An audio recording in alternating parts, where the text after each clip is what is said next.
jadinya lebih lembut ya. Oke. Oke. Saya izin sebenarnya kita mulai recording ya, teman-teman yang di sini. Juga halo teman-teman yang di online. Sudah pada join ya. Jadi kita akan mulai start recording, minta bantuan Mbak Ayu untuk mulai recording. Oke, kita mulai ya teman-teman. Boleh nanti maju yang dari belakang. Oke. Selamat siang teman-teman semuanya. Oke. Apa kabar semuanya siang ini? Luar biasa, luar biasa.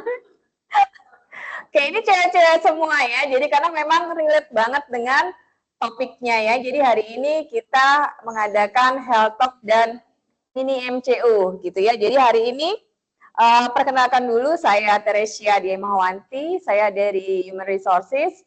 Hari ini saya akan memandu sesi SGH Webinar Series ini. Dan sesi kali ini SGH Group bekerja sama dengan Kalbe Pharma Tbk atau Kalbe, kita biasa tahu ya. Jadi akan menyelenggarakan Health Talk dengan topik satukan langkah, satukan kekuatan melawan kanker serviks. Dengan juga disertai pemeriksaan gratis yang sebelumnya sudah diikuti oleh beberapa teman-teman ya. Nanti bagi teman-teman yang belum, jangan kecewa, mereka akan masih ada stay sini ya. Oke, nah sebelum kita mulai, kita untuk menjunjung sesuai purpose kita, yaitu menjunjung kepedulian terhadap kehidupan manusia sebagai prioritas kami yang tertinggi untuk memuliakan Tuhan Yang Maha Esa, maka kita akan memulai sesi ini dengan berdoa. Izinkan saya pimpin untuk doa. Selamat siang Tuhan, terima kasih untuk sesi hari ini bahwa kami boleh berkolaborasi kembali PT Soho Global Health dan PT Kalbe hari ini menyelenggarakan SGH Webinar Series dan juga mini MCU. Kami yakin ya Tuhan bahwa kegiatan hari ini edukasi untuk karyawan sangat bermanfaat untuk kami, khususnya untuk para pekerja wanita yang ada di lingkungan kami. Tuhan berikanlah dan ridhoilah acara ini agar boleh memberikan manfaat bagi kami semua, baik yang hadir secara offline maupun yang secara online. Dan Tuhan berkati agar acara ini berjalan dengan lancar dan berkati juga untuk dokter dan juga Pak Kalbe yang sudah mensponsori dan juga sudah hadir pada sesi kali ini. Semoga kegiatan ini boleh membawa berkat baik untuk PT Soho, PT Kalbe, dan untuk semua karyawan. Amin. Baik.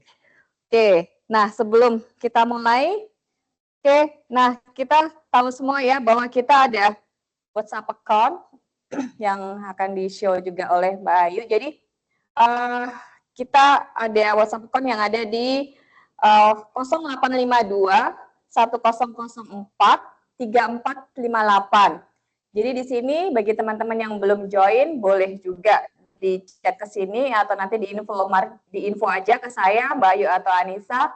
Kita akan invite termasuk juga acara sesi hari ini ya.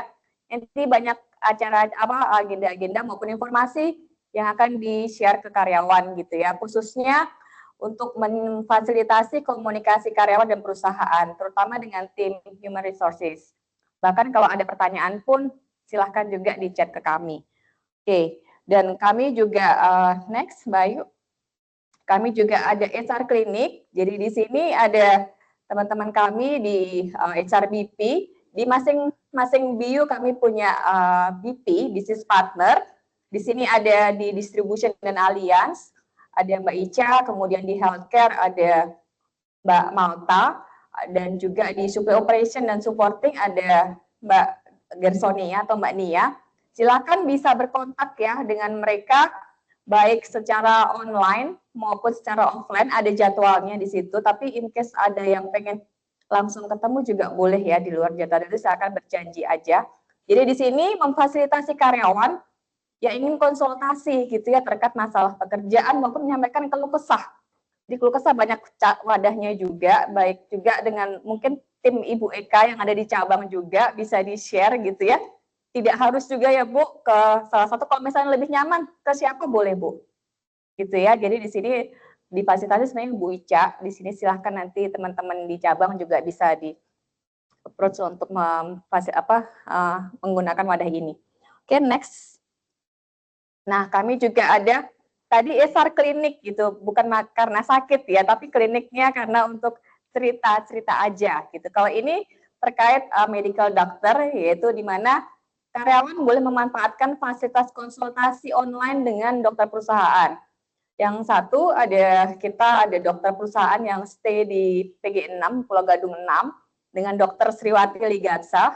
Kemudian ada dokter Lupita Wijaya, beliau ada di Medical Affairs Manager. Ada jadwal-jadwalnya, silahkan bisa datang langsung ke dokter Sri di klinik, ataupun bisa chat juga ke nomor handphone, nomor WhatsApp yang tertera ya. Dan ini juga bisa untuk seluruh cabang juga boleh. Oke, next. Nah, ini dia media sosial kita ya. Jadi, teman-teman semuanya bagi yang belum, silahkan follow, termasuk juga sesi kali ini juga akan dipublish di sana. Oke, selanjutnya kita akan foto bersama dulu. Boleh dipandu, Mbak Anissa?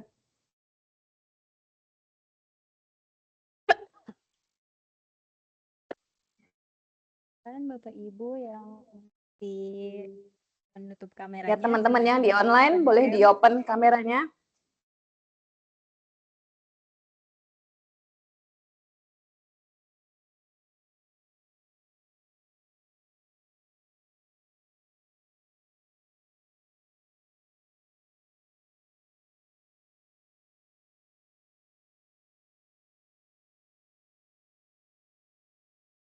Oke, bisa di-open cam teman-teman yang di online. Kita akan mulai fotonya ya. Saya hitungan ketiga ya. 1, 2, 3.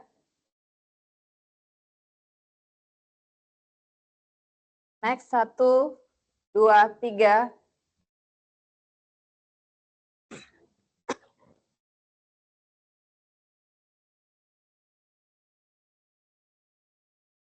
Next. Ada berapa layar, Mbak? Cukup ya? Oke. Oke, nah next kita selanjutnya sapa dulu ya dokter kita, yaitu Dokter Johan Indra Lukito. Apa kabar dokter? Baik. Oke, silakan dokter untuk maju ke depan sini.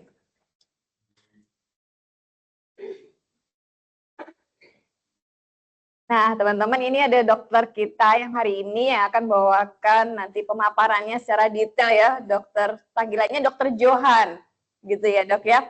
Oke, nah sebelumnya saya ingin bacakan juga mengenai kasus kanker ya dokter ya. Jadi jumlah kasus kanker di Indonesia mencapai 4.861 kasus kanker baru. Kanker serviks menempati urutan ketiga terbanyak dengan jumlah 36.633 kasus atau 9,2% dari total kasus kanker di Indonesia. Dalam upaya meningkatkan kesadaran terhadap penyakit kanker serviks, tentunya sangat penting untuk mengambil langkah melindungi diri ya. Nah, saat ini kita juga sesi ini sebenarnya tim-tim kami juga bilang talk show, jadi silakan juga berdiskusi langsung secara interaktif gitu ya. Temanya tadi ya, kita udah sampaikan satukan langkah, satukan kekuatan melawan kanker serviks gitu ya. Nah, gimana caranya? Mereka ada di depan juga ada ya, ada www.oneonco.co.id, website yang menemukan solusi lengkap terkait kanker. Temukan dan pesan layanan deteksi kanker, belanja sehat, dan direktori dokter, rumah sakit, komunitas, serta home care langsung dari gadget Anda. Jadi nanti bisa juga ya, silahkan nanti akses. Kemudian juga ada voucher diskon di dalam, nanti akan dibagi goodie bag ya. Semuanya ada di sini sudah mendaftarkan, jadi semuanya pasti dapat gitu ya. Itu 50.000 yang ada di goodie bag, nanti bisa langsung juga akses ke websitenya tadi ya. Nah, kita di sini Dokter Johan, boleh next. Ini adalah backgroundnya Dokter Johan gitu ya. Jadi saat ini beliau di Kalbe Pharma ya. Sebelumnya historinya ada di Sulawesi Utara ya dok. Kemudian dari Papua juga jauh ya dok ya, sampai ke sana ya. Oke. Nah, Dokter Johan Indra Lukito akan memberikan informasi terkait kanker serviks. Dan Kak Meliana, Kak Meliana nanti ya, ini Kak Meliana di belakang, di sana. Halo Kak Meliana, deteksi dini terkait One Onco. Nah, sebelumnya kita akan mendengarkan pemaparan dari Dr. Johan Indra Lugito. Silahkan, dokter, untuk pemaparannya. Terima kasih. Oke, kita berikan aplaus ya untuk Dr. Johan. Ya, terima kasih.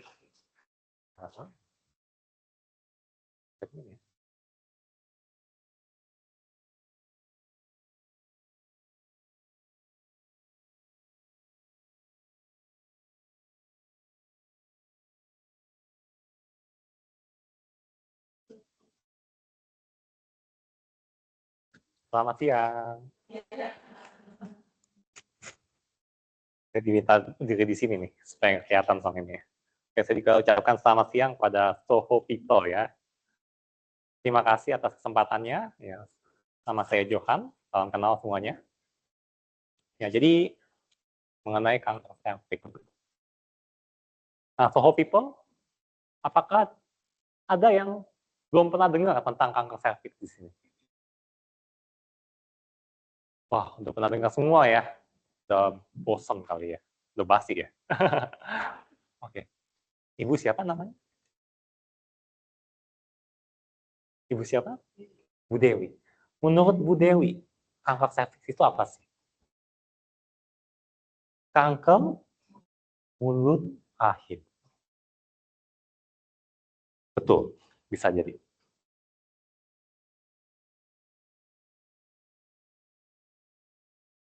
Kalau ibu yang HP nih, lagi nge-scroll gitu ya, kanker cervix apa gitu ya. Menurut Bu siapa namanya? Malta. Bu Malta ya. Kanker cervix itu apa?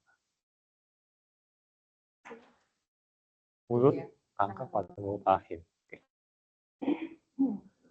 Ibu yang sebelahnya. Tapi pertanyaan saya bukan itu. Bosen. Kan bertanya. Saya mau tanya, kenapa topik hari ini dipilihnya itu kanker cervix? Padahal kanker itu kan banyak ya. Kenapa kanker cervix?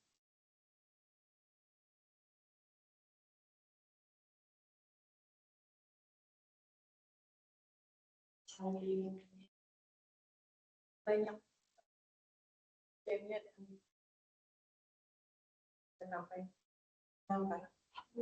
Oke. Ya, kurang lebih seperti itu jawaban yang saya inginkan. Ya, jadi kalau bisa cara kanker cervix itu apa sih? Ya, kanker pada cervix, pada mulut rahim. Artinya adalah untuk memahami itu, kita harus tahu apa itu kanker dan apa itu cervix.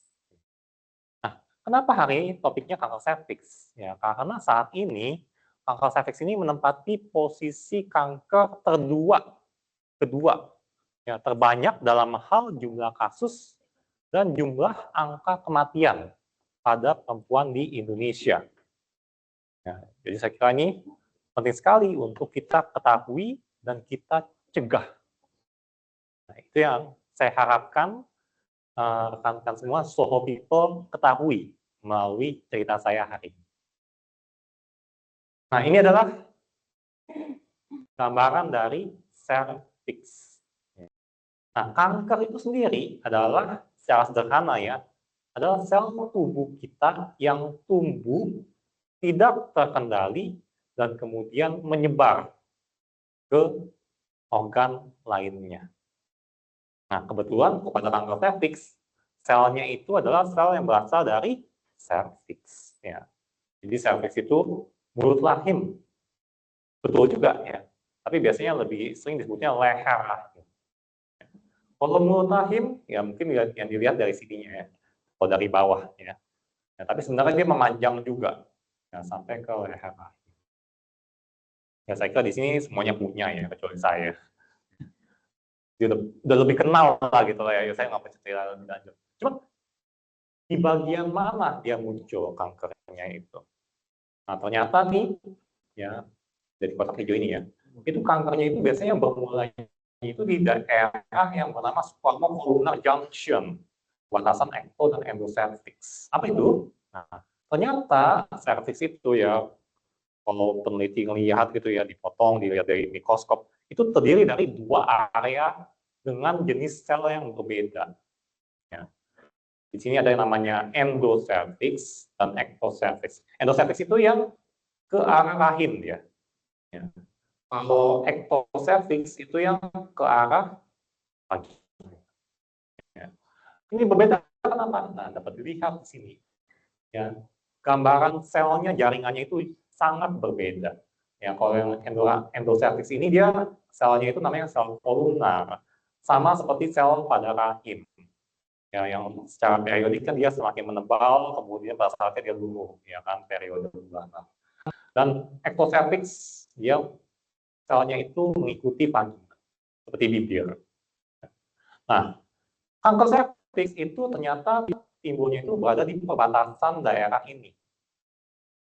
Kenapa bisa begitu? Karena ya ibaratnya kata kalau sambungan gitu ya, ada dua sambungan gitu. Daerah yang paling rentan untuk putus, untuk patah, untuk bermasalah ya di sambungannya ya. Nah, sama seperti di sini nyatanya. Nah, daerah sambungannya ini yang ternyata sangat rentan untuk terjadinya kanker.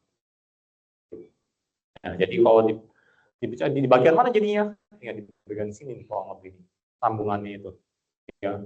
Jadi mungkin di sini di bagian tengah ini. Ini dilihat dari bawah ya. Nah, ini dari bawah. Daerah sini. Jadi diperbesar lagi seperti ini. Jadi itu adalah daerah yang sering terkena kanker serviks. Nah, kanker serviks ini itu adalah salah satu dari sedikit kanker yang sudah diketahui penyebabnya. Bisa mungkin secara pasti. Ya. Karena banyak kanker yang bisa dibilang penyebabnya masih ya banyak faktor lah. Ya, tapi kalau kanker serviks kita udah tahu penyebabnya adalah infeksi yang terjadi secara jangka panjang dari virus. Ya, virusnya namanya Human Papilloma Virus (HPV) atau Indonesia HPV gitu ya.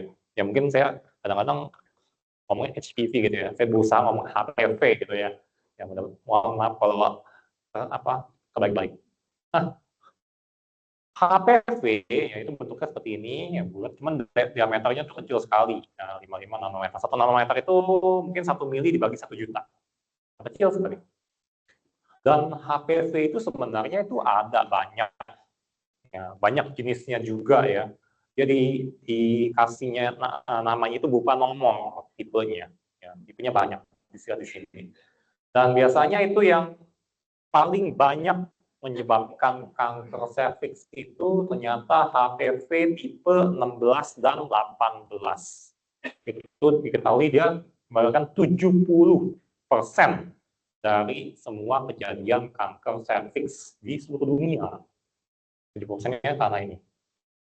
Ya, jadi kalau kita bicara mencegah kanker serviks, ya kita harus hindari nih jenis-jenis HPV yang beresiko tinggi, ya, terutama yang tipe 16 dan 18. Nah, kenapa virus ini bisa menyebabkan kanker? Ya karena ternyata nih kalau terinfeksi sama virus ini, ya, dia itu dapat mengubah ya, siklus hidup sel tubuh kita yang normal itu menjadi siklus hidup sel kanker, yang mana dia menjadi selnya itu bisa, jadi virus ini bisa memicu selnya itu menjadi tumbuh tidak terkendali. Nah, jadi selnya dia makin banyak gitu ya. Kalau sel makin banyak jadinya apa? Gumpalan tumor. Ya, kalau tumor kan bisa tumor jinak, bisa tumor ganas ya. Ya, HPV ini memang sudah diketahui dari dulu itu bisa menyebabkan tumor jinak, yaitu kutil. Yang kutil kelamin tuh, yang tipe ini, yang 11. Ya, tapi juga bisa menyebabkan tumor ganas, kanker serviks, terutama tipe 16. Nah, lantas faktor-faktor apa saja yang meningkatkan risiko seorang wanita terpapar virus HPV? Di sini kebetulan ilustrasinya udah ada dari Kemenkes, jadi saya pakai aja bagi soalnya.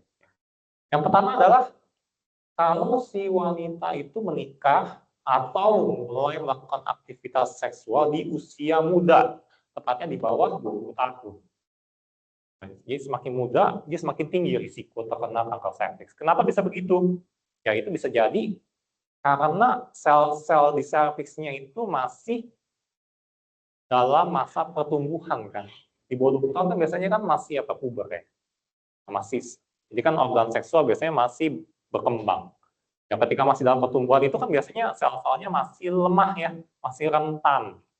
Nah, jadi kalau tiba-tiba di situ ada virus HPV, udah lebih cepat. Kemudian resiko infeksi di daerah kelamin dan juga bahkan infeksi radang panggul. Jadi kalau udah kena infeksi kan bisa jadi udah ada luka di situ ya, yang sel-selnya mungkin udah lemah. Nah, jadi lebih mudah masuk virusnya. Kemudian melakukan hubungan seks dengan pria yang sering bergonta-ganti pasangan ya. Jadi dia dapat transferan ilmu ya, virus ya. Jadi nggak cuma HPV kalau di sini ya, sepaket sama HIV, hepatitis ya, sifilis gitu ya, sepaket. Kemudian bergonta-ganti pasangan seksual ya, ini related ya, sama dengan yang ini. Kemudian perempuan yang yang melahirkan banyak anak.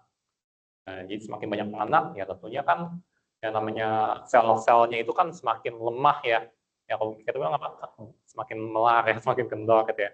Semakin lemah jadi ya lebih rentan terserang virusnya.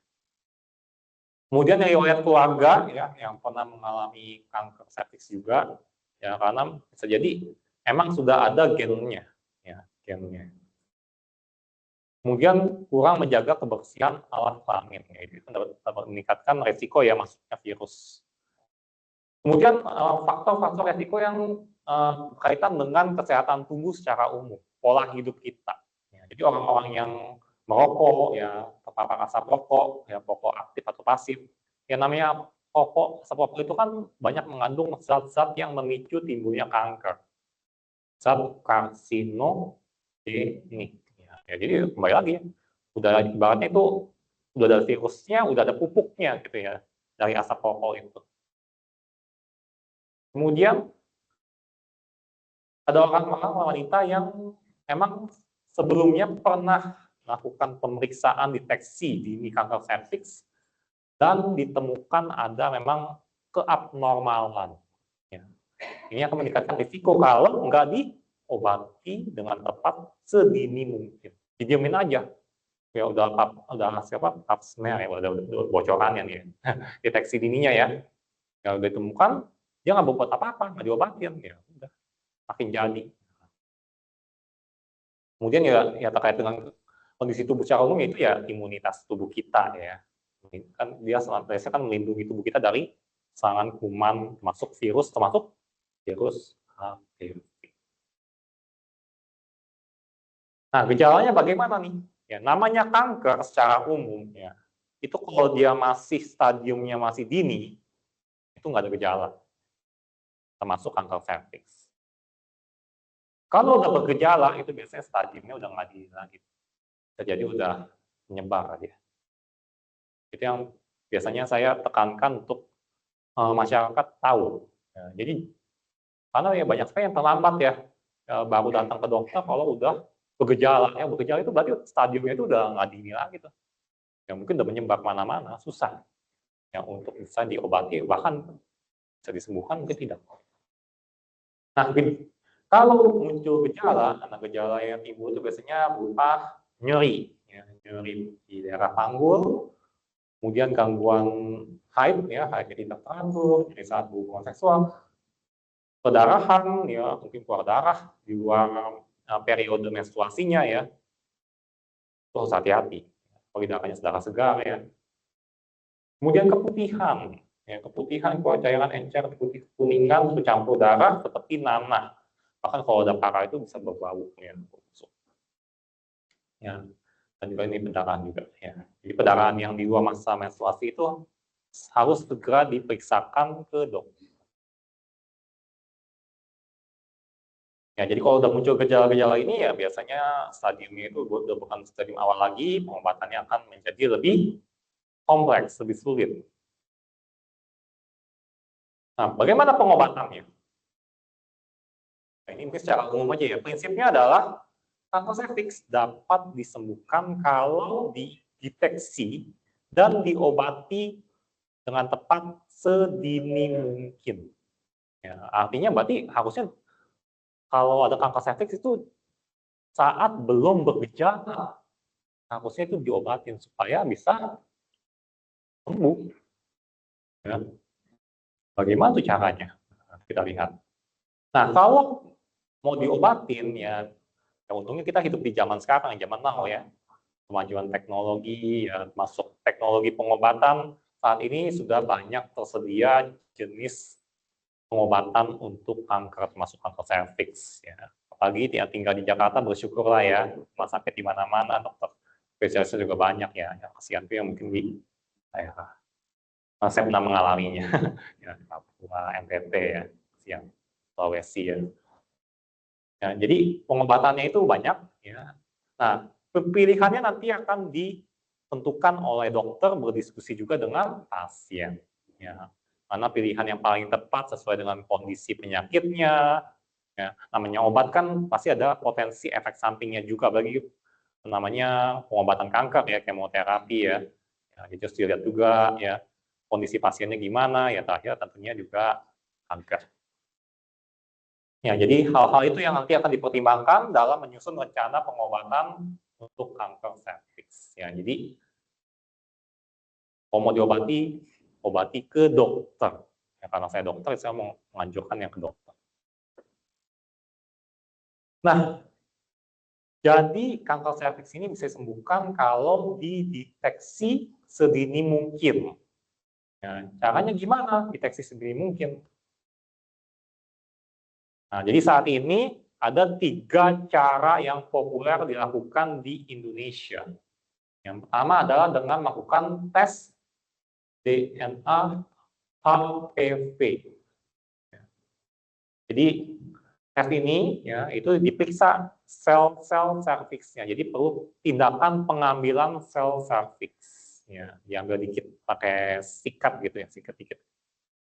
Diambil kemudian dicek ada nggak di dalam sel itu ada DNA-nya HPV nggak?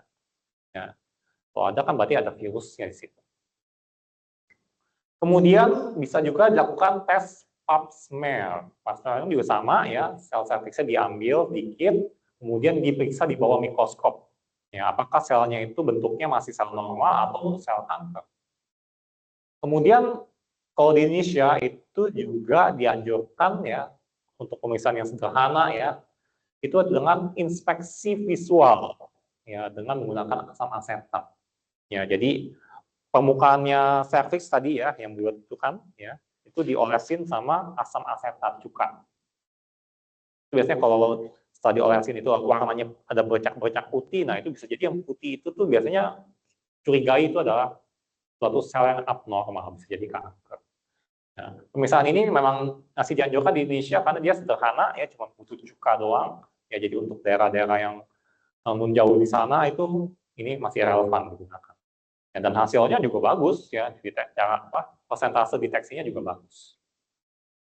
Nah, kapan wanita perlu melakukan deteksi dini HPV ini? Untuk wanita tanpa kondisi medis tertentu, artinya yang relatif sehat ya, itu dianjurkan itu melakukan kombinasi pap smear dan tes HPV DNA ya, itu dimulai sejak usia 30 tahun dengan interval rutin tiap 5 tahun sekali. Ya, jadi kombinasi itu. Kenapa kombinasi? Karena cara pengambilannya juga sama. Ya kan sekalian kan diambil sel serviksnya kan, cek DNA-nya sama cek pap smear. Itu yang dianjurkan. Ya, cuman kalau misalnya nih mungkin ada hampa biayanya nggak cukup gitu ya, harganya langsung. Itu ada alternatifnya yaitu bisa dengan melakukan pap smear saja atau IVA saja itu tiap 3 tahun sekali. Ya, jadi lebih sering ya kalau mau pap smear aja. Kalau untuk wanita dengan kondisi dia mengidap gangguan kekebalan tubuh ya, misalnya penyakit HIV/AIDS itu kan menurunkan imunitas tubuhnya ya. Itu dianjurkan dia lebih awal ya, lebih dini 25 tahun mulai cek dan rutin tiap 3 sampai 5 tahun sekali. Ya, karena kalau imun lemah, resiko terinfeksi virus termasuk virus HPV lebih tinggi. Jadi harus dipantau lebih ketat.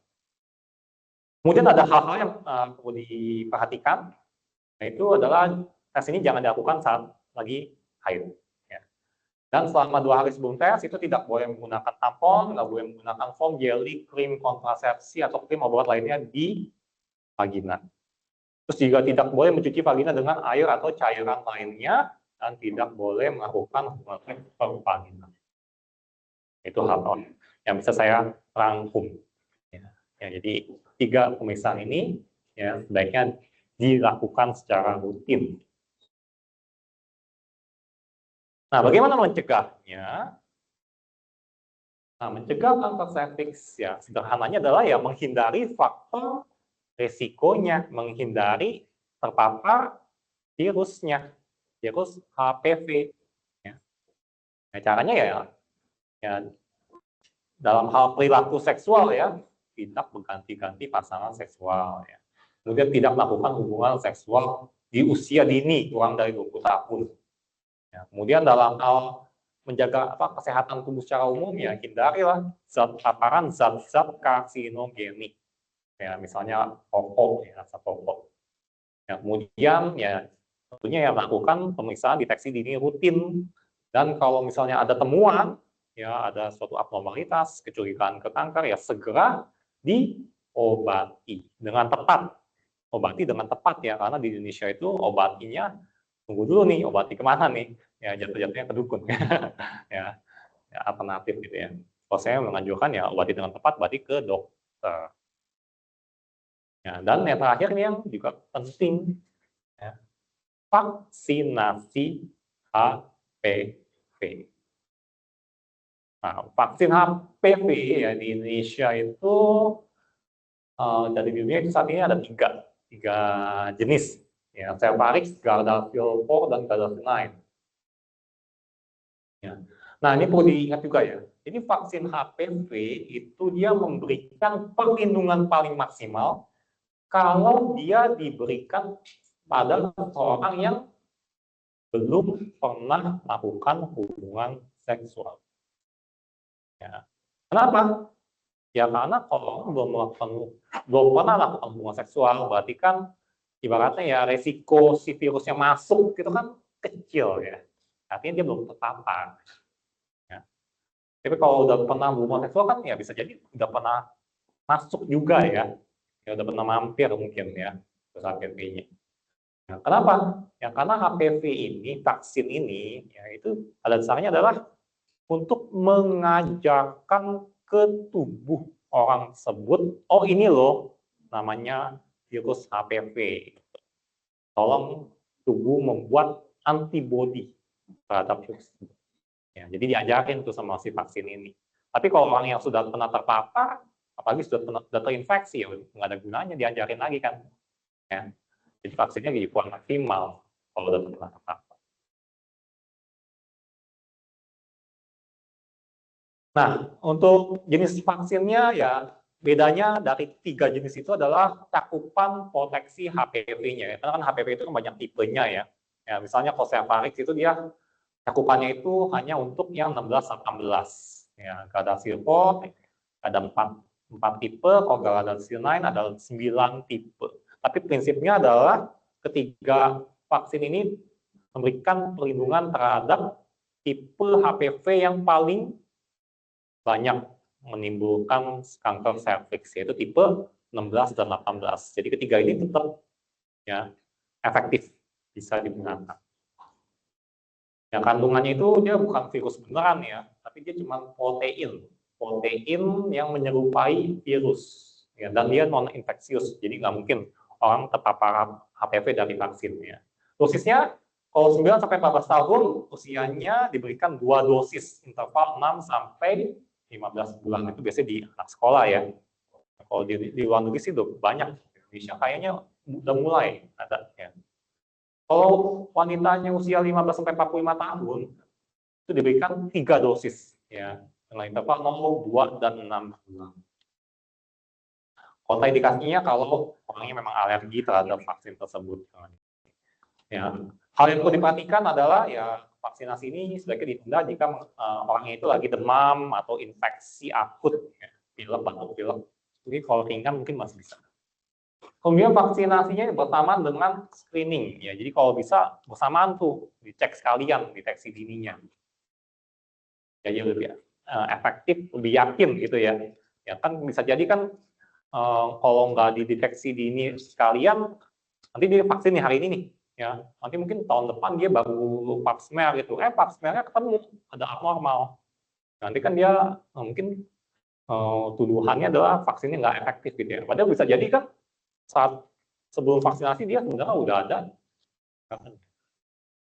Jadi kok bisa sekalian, ya lebih pasti gitu ya. Vaksin HPV tidak dapat memperbaiki kanker, jadi bukan obat kanker vaksin. Kemudian orang yang mengalami penurunan kekebalan tubuh atau menderita HIV/AIDS itu ya mungkin tidak akan memberikan respon yang maksimal terhadap vaksinnya, karena imunnya udah lemah kan. Yang mau diajarin siapa gitu, mau ngajarin imunnya lemah. Ya, jadi kan tetap jadinya kurang maksimal. Jadi ini tidak bisa, vaksin ini tidak direkomendasikan untuk ibu hamil. Ya. Efek samping yang bisa muncul ya namanya KIPI ya, itu biasanya sih nggak jauh beda lah dengan vaksin lainnya ya. Kalau dulu kan vaksin COVID ya populer kayak lebih seperti itu. Oke, sebagai penutup ya, jadi yang saya harapkan dari Soho People ya, dari cerita saya ini ya, bisa menyadari ya pentingnya kita mengetahui dan memahami serta melakukan tindakan ya untuk mencegah kanker serviks ini. Yang pertama adalah tentu kita mengetahui bahwa kanker serviks ini disebabkan oleh virus ya, HPV. Ya, kemudian kanker serviks menempati posisi kedua dalam hal jumlah kasus dan kematian terbanyak di perempuan di Indonesia. Nah, dan cara mencegahnya ini yang paling penting ya. Jadi lakukan vaksinasi HPV, kemudian yang kedua lakukan pemeriksaan deteksi dini kanker serviks secara rutin, ya, bisa dengan pilihan bisa IVA, pap smear atau dengan HPV. Yang ketiga adalah menjaga kesehatan tubuh, imun tubuh, dan juga kesehatan dan perilaku seksual. Yang keempat adalah kalau ada temuan, ya segera diobati dengan tepat ke dokter sedini mungkin. Ya, dari saya itu, terima kasih, semoga bermanfaat. Kamelianya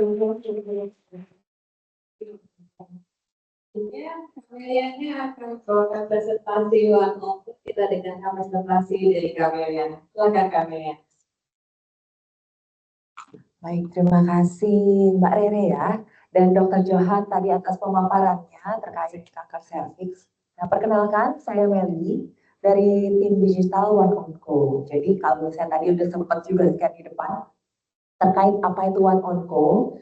Nah, kami ini adalah ekosistem digital dari PT KB Pharma terkait untuk kanker. Jadi di sini mungkin tadi udah dilihat juga ya, kalau di Indonesia nih masuk juga nih ke ranking ketiga kasus kanker serviks. Tadi banyak banget kasus-kasus kanker serviks, padahal sebenarnya kalau mungkin tadi udah sempat dijelaskan di negara maju tuh, bahkan yang biasanya kalau kita lihat, oh kayaknya kalau di LA, di Amerika tuh kayaknya banyak ya case-case di mana kayak free sex, tapi kok kasusnya di kita lebih tinggi gitu ya. Tadi udah dijelaskan Dr. Johan kalau sebenarnya di Indonesia itu masih sedikit cakupan untuk deteksi dininya. Jadi bukan karena kita ini apa namanya, oh kayaknya harusnya kita lebih aman. Ternyata banyak masyarakat yang belum teredukasi terkait pentingnya untuk deteksi. Jadi next. Nah, jadi ini tadi ya 70% kanker serviks yang ditemukan di Indonesia udah stadium lanjut. Jadi tadi kalau Dr. Johan jelaskan, biasa nih pas awal-awal biasa udah terkena, terinfeksi, nggak tahu nih ternyata udah terinfeksi karena gejalanya itu timbul pada saat sudah stadium lanjut. Nah, kebanyakan insiden di Indonesia itu seperti itu. Jadi kenapa disarankan untuk screening rutin. Boleh di next. Nah, jadi di sini harapannya One On Go ini membangun ekosistem di mana masyarakat atau Soho People di sini bisa melakukan deteksi dini ataupun vaksinasi bagi rekan-rekan keluarganya. Jadi misalnya saudaranya atau misalnya untuk ibunya dan lain-lain. Nah, di sini juga harapannya kita juga bisa memberikan edukasi. Jadi di di kita punya pilar-pilar yang lain selain hanya untuk deteksi, tetapi terkait untuk direktori dokter, direktori rumah sakit, ataupun komunitas yang terkait dengan kanker, seperti itu.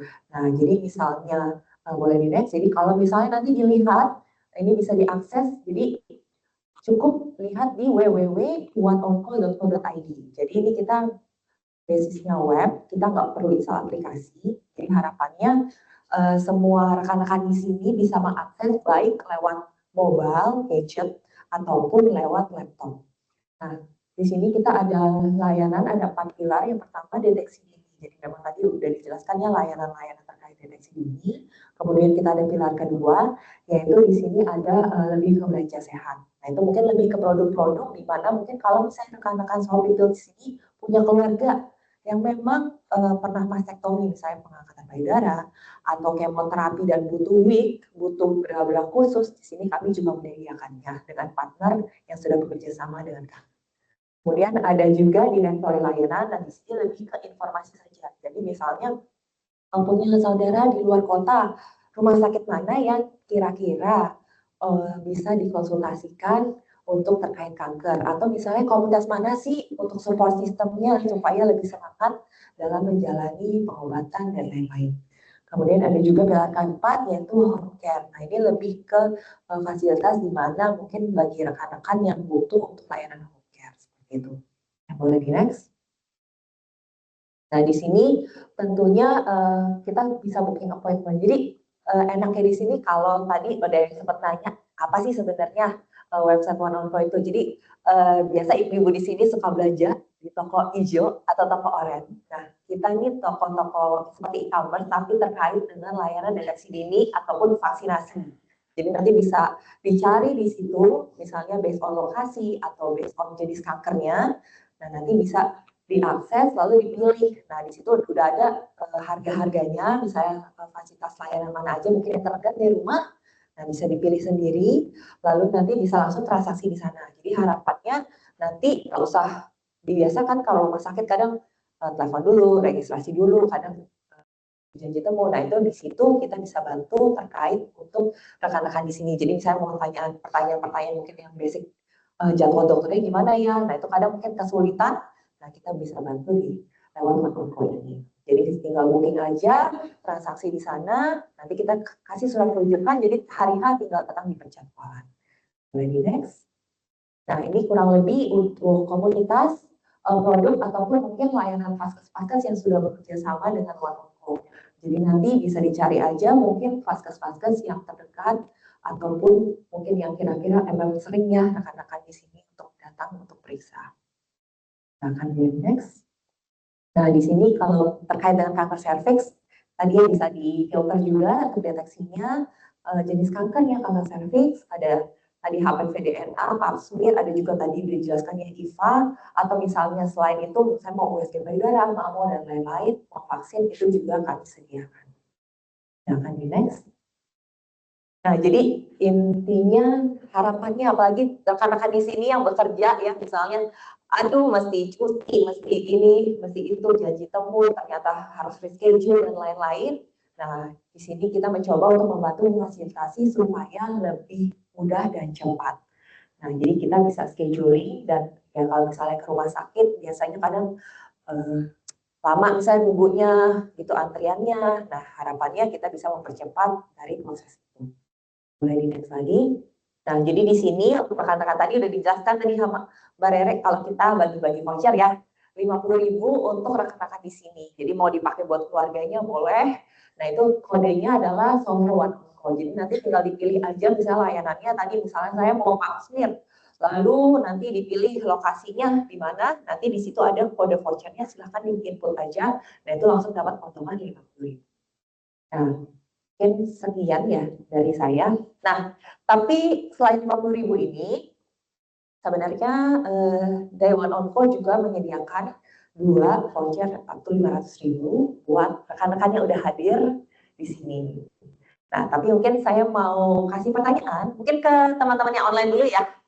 Jadi nanti biar kalau misalnya yang online kira-kira udah jawab atau misalnya itu kita lempar ke sini. Jadi ada 2, jadi aku yang pertama akan lempar dulu ke online, nanti minta tolong kakaknya diinfokan aja kalau misalnya dari online ada yang bisa menjawab. Ini gampang banget sebenarnya. Karena tadi kan saya dari One-on-Call, boleh nggak di-mention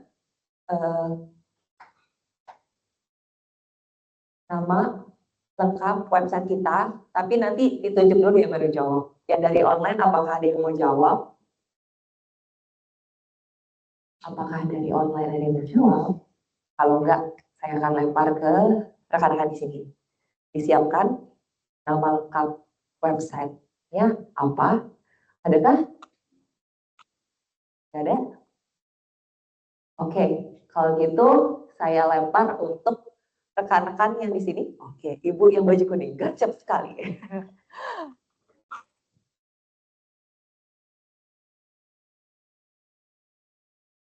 Boleh diulangi sedikit? www.oneonco.id.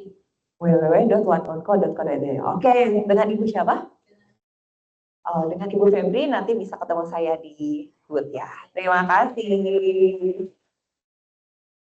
Pertanyaan yang kedua ya, nih voucher up to 500.000. Nanti bisa rekan-rekan di sini tadi udah jelaskan dengan Dr. Johan.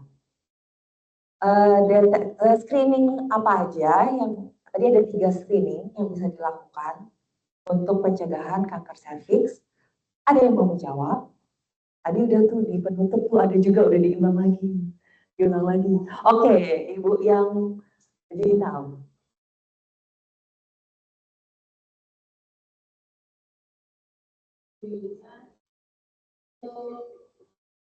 Screeningnya ya.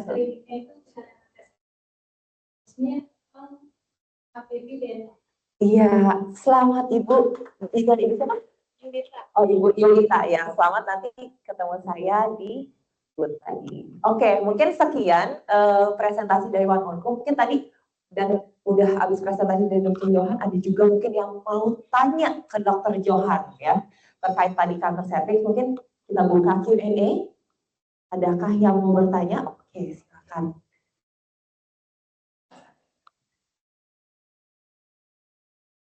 Selamat sore Dr. Johan, saya Dian. Saya ingin bertanya itu, kita tahu perempuan itu kan kaitannya dengan rahim. Ada miom, ada sekarang ada kanker serviks. Yang mau saya tanyakan itu apabila wanita itu dengan terpaksa diangkat rahimnya, apakah dia masih ada kemungkinan untuk terkena kanker serviks? Baik, terima kasih. Terima kasih, ya, saya izin jawab. Ya. Kalau diangkat rahimnya, apakah masih ada resiko kanker serviks? Nah, itu tergantung dari stadium penyakit kanker serviksnya. Ya. Kalau stadiumnya masih dini, itu biasanya sel kankernya itu masih cuma di serviksnya aja. Jadi ketika rahimnya diangkat kan biasanya sekalian sama serviksnya ya. Biasanya sih hilang ya, sembuh kan berarti ya. Itu kalau stadium dini. Ya, tapi kalau misalnya sudah stadiumnya udah lanjut, itu bisa jadi sel kankernya itu sudah ada yang menyebar. Ya, menyebar ke organ tetangganya atau bahkan menyebar ke organ yang lebih jauh. Ya, kalau udah seperti itu, ya biasanya kalaupun diangkat ya nggak bisa menghilangkan 100% ya, sel kanker serviks dari tubuh orang tersebut. Bahkan mungkin kalau sudah stadiumnya lanjut sekali, itu dokter bedah pun juga angkat tangan, nggak berani diangkat. Karena kalau diangkat, itu kan berarti kan tindakan operasi itu kan membuat luka ya, memotongkan. Ya, berarti mungkin ada pembuluh darah yang terbuka. Itu malah bisa mempermudah sel kankernya itu masuk ke pembuluh darah itu makin menyebar. Nah, maka kadang-kadang dokter operasi itu, dokter bedah itu nggak berani ya, untuk angkat rahim penderita serviks yang sudah stadium lanjut. Ya, jadi oleh karena itu ya kembali lagi ya. Jadi kalau bisa ya deteksi dini, ya kalaupun terjadi ya obati sedini mungkin.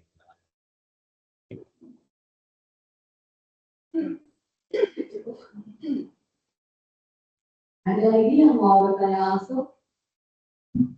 Oke. Kan tadi maksimal umur yang vaksinnya tuh sampai 45 tahun ya. Kalau kita umurnya lebih dari 45 dan belum divaksin, baru enggak.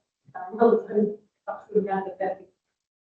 Belum 45 tahun, apakah bagus? 45 tahun. Oh, lebih dari 45. Belum pernah vaksin ya. Ya kalau menurut penelitian sih sebenarnya kalaupun divaksin itu udah nggak terlalu bermanfaat. Apalagi kalau sudah pernah hubungan seksual ya seperti itu ya. Udah nggak terlalu bermanfaat. Jadi biasanya sih kalau di luar negeri kan berarti kita dokter menyarankan pasien itu kan ada manfaatnya. Ya, manfaatnya harus lebih besar dari resiko. Resikonya apa? Ya efek samping atau mungkin harga yang harus dibayar kan gitu ya. Kalau nggak efektif, ya pasiennya harus keluar uang itu untuk beli itu. Ya kalau nggak ada gunanya buat apa? Nggak disarankan gitu.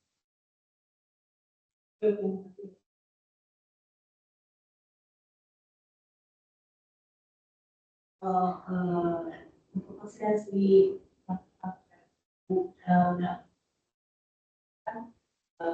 tiga dosis. Setelah kita mendapatkan 3 dosis, apakah itu dosis itu atau perlu diulang lagi untuk beberapa? Oke, baik. Ya, jawabannya cukup. Cukup sesuai dengan aturan itu. Ya, cukup. Nggak apa-apa. Mungkin tambahan untuk ibu ya. Jadi kalau nggak bisa vaksin, katanya kecewa banget sih ibu. Ya, makanya kalau saya cerita semua harus puas ya, nggak ada yang kecewa. Jadi harus gimana nih kalau nggak bisa vaksin? Ya lakukan deteksi dini secara rutin. Ya. Dan itu kan tetap mencegah ya.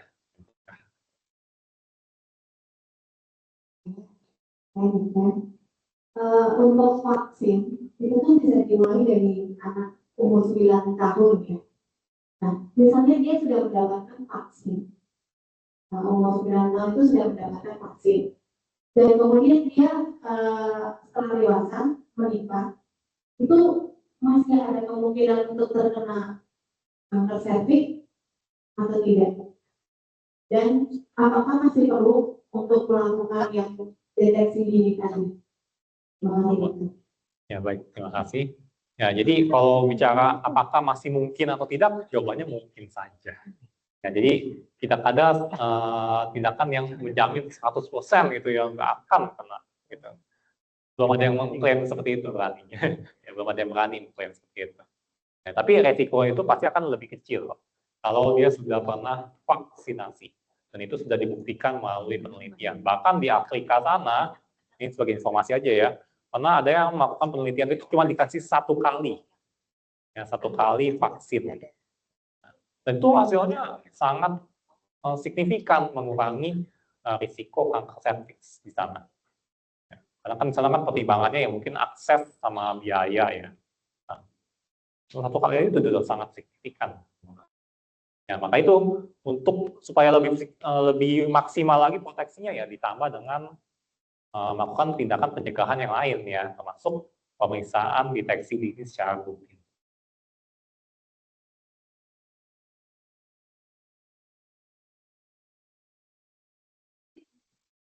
Dan jadi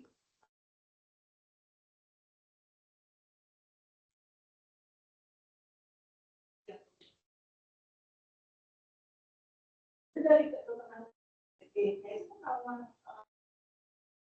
harus Oke, baik. Ya, jadi deteksi kanker serviks melalui USG itu bisa ya. Itu tergantung kalau dokternya memang jago ya, alat USG-nya juga yang modern ya. Dan biasanya kankernya itu kalau udah terdeteksi itu biasanya udah besar. Nah, kalau kankernya masih kecil biasanya susah terdeteksi pakai USG. Jadi biasanya besar baru terdeteksi. Jadi ya amit-amit ya kalau sampai terdeteksi USG gitu. Makanya itu ya jadi ya kalau bisa deteksi apa intinya rutin lah deteksi ya. Kalau sampai USG ketemu ya bisa udah gede-gede itu. jadi beda ya dok deteksinya tadi ya dok, nggak bisa pakai USG. Ya, makanya USG kan memang di situ kan nggak ada anjuran rutin ya USG ya. USG cuma bisa deteksi yang udah gede, udah terlambat ya. Ya, jadi lebih bagus yang pap smear FPDML atau IFA. Di order ada pertanyaan, bisa diperbesar atau kita langsung baca di situ, Pak?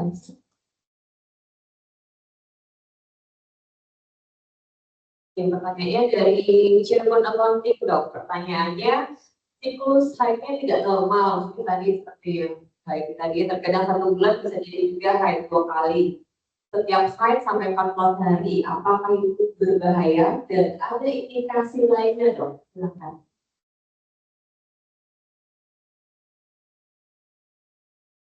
Ya, durasinya 14 hari.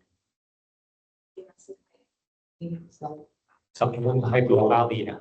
Ya kalau ketemunya tanggal 1 sama tanggal 31 ya. Nah ini ya, ini batas-batas ya, apa saya apakah bahaya atau enggak gitu ya. Ya biasanya sih kalau ke dokter biasanya ya di USG juga, dilihat, diperiksa lebih memastikan gitu ya. Soal ini ya agak-agak gitu ya, ya antara masih normal tapi ya bisa jadi enggak gitu. Rulingnya banyak sekali ya. Banyak, banyak sih. Tadi sama ya, Dok? Iya. Ya? Kali haid setiap Kalau banyak ya memang itu sesuatu yang harus sebaiknya dipisahkan. Jadi di sini apakah ada indikasi lain terus selain berbahaya dan ada indikasi mungkin ke arah yang sering naik atau bisa? Kalau dari gejala haid dulu, dokter biasanya nggak bisa langsung oh ini kanker gitu, nggak bisa. Kalau kanker itu cara menentukannya harus dilihat ada sel kanker. Kalau dari haid nggak bisa. Dari Cirebon Accounting, apakah cukup menjawab atau ada lagi yang ingin ditanyakan dari Cirebon? Cukup. Oh sudah cukup. Oke. Ya, Terima kasih. ya itu berarti harus pemeriksaan lebih lanjut ya, Dok? Iya betul, sebaiknya diperiksa lebih lanjut. Dari 14 hari itu tuh hanya 3 hari sih, Dok, yang banyaknya. Oh, ya itu sih salah satu pertimbangannya. Jadi harus dilihat lebih detail gitu ya. Biasanya sih dokter kandungan bisa langsung di USG gitu kan, dilihat diperiksa dalamnya gitu kan. Bisa lihat langsung. Oh, oke, Dok. Terima kasih, Dok. Ya. Terima kasih. Bisa kita lanjut next question dari Mbak Enda Mumpuni yang Dok tertera tadi mungkin ya.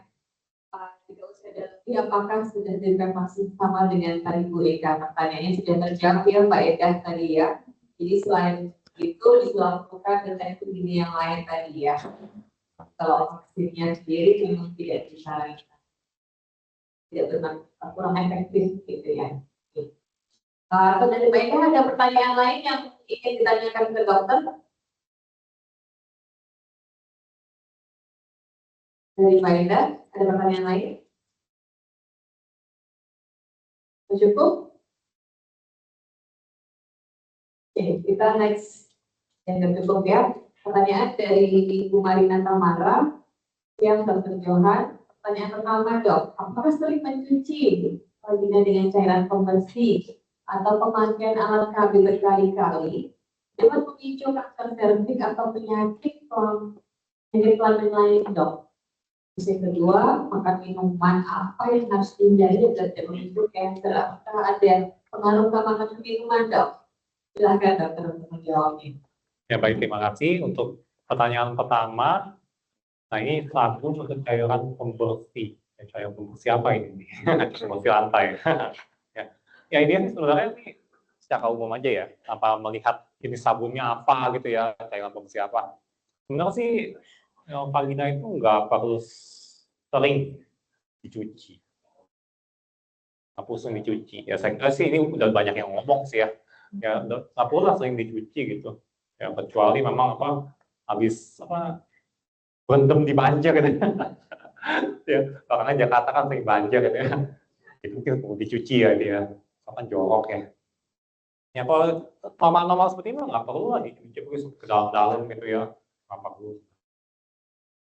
Ya, soalnya nanti malah sering mencuci itu bisa mengganggu pH normal di vagina. pH normal itu dibutuhkan untuk apa? Supaya ada bakteri-bakteri baiknya itu bisa hidup. Nah, kalau pH-nya terganggu, bakteri baiknya mati. Bakteri baik itu menjaga vagina dari masuknya kuman-kuman yang lain, termasuk mungkin HPV. Nah, jadi kalau itu terganggu ya nanti malah sebaliknya ya, jadi meningkatkan risiko masuknya HPV ke situ. Kalau pemakaian KB berkali-kali, KB-nya maksud KB ini ya, KB IUD KB-nya ya. mungkin nggak Di cuma dalam. satu kali dok, mungkin KB-nya mungkin ada pakai ini kali, pemakaian alat KB. KB hormon. Iya. Kalau KB hormon sampai saat ini belum ada yang menemukan adanya kaitan KB hormon itu dapat meningkatkan resiko kanker serviks. Ya, belum ada. Ya. Kalau KB hormon itu biasanya kaitannya itu lebih ke kanker payudara. Itu laksanakan. Ya, itu untuk KB hormon. Kemudian yang kedua ya, makanan minuman yang harus dihindari agar tidak memicu kanker serviks. Ya, secara khusus sih intinya adalah kalau saya ya, makan minuman apapun yang memang normal ya, makan minumannya itu ya boleh dimakan asal nggak berlebihan. Nah, ya. Ya, prinsipnya sih itu aja sih, jadi nggak perlu ada yang harus dihindari banget ya. Ya kalau kita bicara minum racun sih yang harus dihindari gitu ya. Tapi maksud saya adalah makan minuman yang biasa ya, yang lazim ya. Intinya makan aja sih, nggak ada masalah sih, nggak ada kaitannya dengan timbulnya kanker serviks ya. Tapi namanya sesuatu yang berlebihan pasti nanti akibatnya ya bisa berefek ke kesehatan, mungkin jadi sakit. Ya kalau dikaitkan kalau sakit, imun tubuh lemah. Jadi kan kuman jadi lebih gampang menyerang termasuk HPV ya. Sekolah kalau dikaitkan ya ada juga sih kaitannya gitu kan. Seperti itu. Terima kasih dok. Dari Mbak Marina sudah cukup terjawab? Ya, sudah cukup Mbak Rere, Dokter Jo. Terima kasih penjelasannya. Baik, thank you dok. Dari teman-teman di sini ada lagi kah yang pengen bertanya ke Dokter Jo maupun ke ruang onko juga boleh. Di sana ada tim One Onko. Penasaran dengan One Onko itu apa gitu? Boleh? Silahkan. Oke.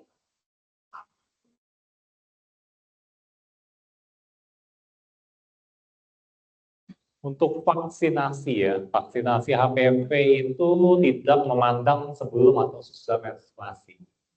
Yang penting di usianya segitu ya itu berarti kan perlu mendapat 2 dosis. Ya.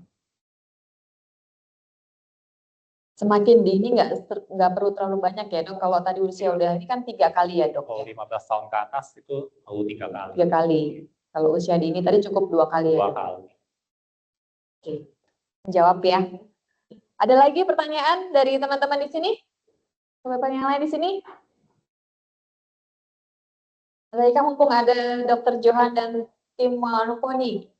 Ini nggak cuman cancer mungkin ya teman-teman Manoko, nggak cuman kanker serviks ya. Kalau ada yang mau tanya pun juga yang relate juga mungkin bisa.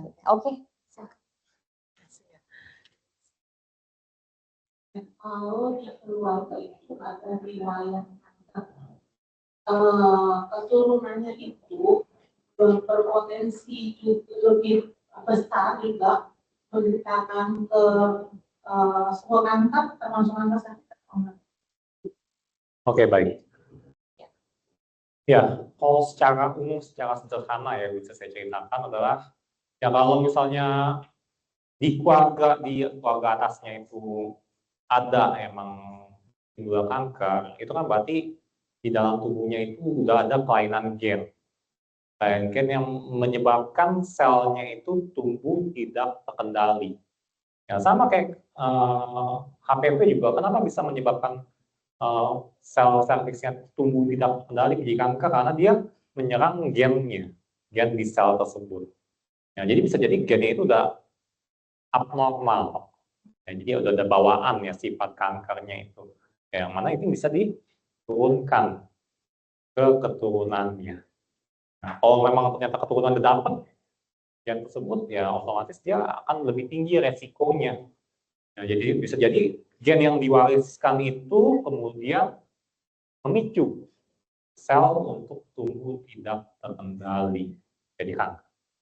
Atau justru gen itu ya ditambah lagi dengan mungkin dia terserang infeksi HPV misalnya, jadi lebih tinggi lagi risiko timbulnya kanker serviks. Itu juga bisa sama hal yang sama juga bisa berlaku untuk kanker lainnya juga. Cuman gennya beda-beda ya jenisnya. Oke, jawab Mbak Dewi.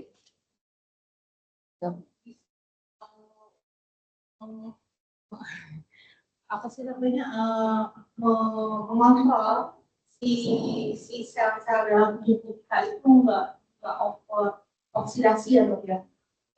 Itu kita minum teratur antioksidan itu bisa untuk meminimais supaya di sel itu nggak berubah jadi. Oke, ya. Jadi perlu diketahui bahwa proses terjadinya kanker itu macam-macam penyebabnya. Nah, salah satunya kalau di kanker serviks karena infeksi ya, HPV ya. Juga bisa karena paparan radikal bebas juga bisa. Radikal bebas itu kan dia merusak atom ya, atom di sel, selnya rusak, di kanker bisa jadi, atau gennya rusak, terpapar radikal bebas jadi kanker juga. Ya, jadi ya kalau dalam hal tersebut, ya, dalam kaitannya untuk mencegah supaya tidak terpapar radikal bebas sebagai salah satu ya, penyebab timbulnya kanker ya bisa dengan suplemen antioksidan. Antioksidan kan melawan radikal bebas, ya kan, mengikat radikal bebas. Oke, memang ya itu cuma salah satu ya aspek ya, gitu kan. Ya aspek lainnya juga harus kita perhatikan juga. Ya, itu kadang-kadang ya di masyarakat emang karena nggak dilihat tuh. Ya taunya kalau minum antioksidan pasti nggak ada kanker. Gitu. Ya. Kalau nggak ngerokok pasti nggak ada kanker. Ya pastinya itu yang susah. Ya karena kanker itu ya banyak proses penyebabnya. Jadi cuma kita bicara mencegah dari satu aspek. Ya, itu betul kalau ngomongnya kayak gitu. Thank you dok untuk pemaparannya. Baik, teman-teman, rasanya kita udah di jam 3, rasanya kita cukupkan. Nanti kalau ada pertanyaan boleh juga ya saya, nanti saya sampaikan ke Wan Ongko, mungkin gitu ya. Jadi saya tanyakan. Baik, kita, dokter ada closing statement kah atau sudah cukup untuk Soul People? Silahkan dokter sebelum kita closing. Ya, saya kira closing statement tadi yang 4 cara pencegahan kanker serviks ya. Jadi vaksinasi, pemeriksaan dini, deteksi dini, kemudian menjaga kesehatan tubuh, kesehatan seksual, dan yang terakhir adalah kalau ditemukan ya harus segera obati dengan benar sedini mungkin. Ya, terima kasih. Thank you. Kita berikan aplaus untuk Dr. Johan. Oke, jadi kesimpulannya ya teman-teman, jadi bagi yang di online juga, kanker serviks adalah penyakit yang dapat dicegah dan diatasi. Dan jika terdeteksi sedini mungkin, tadi seperti yang disampaikan oleh dokter ya. Jadi kita jangan malu karena memang kita wanita ini rentan sekali gitu ya. Baik dari tadi bahkan usia 9 pun dianjurkan ya. Jadi bagi kita yang punya ponakan, punya anak perempuan itu memang dianjurkan untuk deteksi dini gitu ya. Pencegahan melalui vaksin HPV, kemudian pola hidup sehat, serta pemeriksaan rutin seperti pap smear, dan lainnya merupakan langkah-langkah efektif untuk melindungi diri dan keluarga, terutama si keluarga ya, terutama. Mari bersama-sama membangun generasi yang lebih sehat dengan mengambil tindakan preventif mulai dari sekarang. Bisa langsung juga melalui www.ongko.co.id, website yang tadi sudah disampaikan oleh Kamel, menemukan solusi lengkap terkait kanker ya, temukan pesan dan layanan deteksi kanker, belanja sehat, direktori dokter, rumah sakit, dan juga komunitas serta homecare langsung dari gadget Anda. Jangan lupa klaim voucher diskon yang ada di goodie bag juga ya tadi ya. Tadi Soho Ongko ya. Soho One Ongko tadi ya, 50.000 tadi ya. Oke, itu saja untuk closing hari ini. Kita berikan aplaus sekali lagi untuk narasumber kita.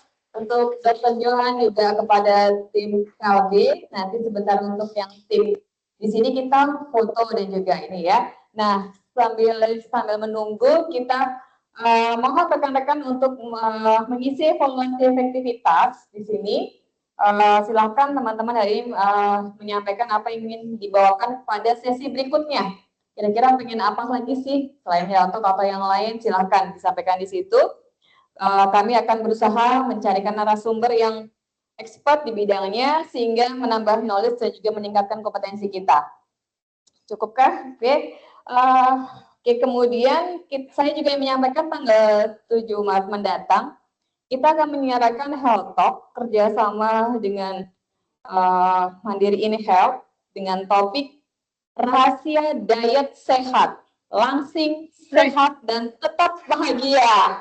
Oke. Dengan pembicara Dr. Roni Senjaya, kesehatan gizi ya, SPKG, dokter spesialis gizi dari Rumah Sakit Premier Jatinegara. Nantikan informasi lebih lanjut dari email SG Webinar Series maupun WAG ya, yang tadi saya share ya. Dan recording hari ini juga akan kita share juga di YouTube channel ya. Jangan lupa nanti follow YouTube channel kita, juga ada di OneDrive juga. Nah, sekalian teman-teman, tim One Onco atau tim KLB juga menyediakan di depan ada QR dan juga link juga ya. Silahkan nanti memberikan efektivitas juga training ini untuk teman-teman di KLB di sana. Mereka juga pengen mendapatkan feedback kira-kira materi training, materi apa lagi yang terkait cancer yang pengen dibawakan. Karena apa? Karena Soho itu masih terus kerjasama dengan KLB. Jadi jangan ini ya, jangan khawatir. Kami tahun ini akan banyak, termasuk nanti suntik sehat ada lagi, gitu ya. Jadi nanti kita boleh silahkan nanti pokoknya kasih masukan aja ke kami. Mbak, saya mau ini, saya mau yang boleh masukin aja gitu ya pokoknya ya. Nanti dengan KLB kita juga ada kerjasama lagi. Di depan ya, QR-nya sudah tersedia di depan. Boleh nanti teman-teman scan di sana. Silakan kasih option materi apa yang teman-teman butuhkan. Nanti kami akan coba kontak dengan teman-teman KLB. Itu saja dari saya Rere, izin undur diri dari SG Webinar Series ini. Terima kasih, selamat beraktivitas kembali. Sampai jumpa kembali. Terima kasih, Dokter. Oke, kita close untuk teman-teman yang di online. Untuk teman-teman yang di offline, boleh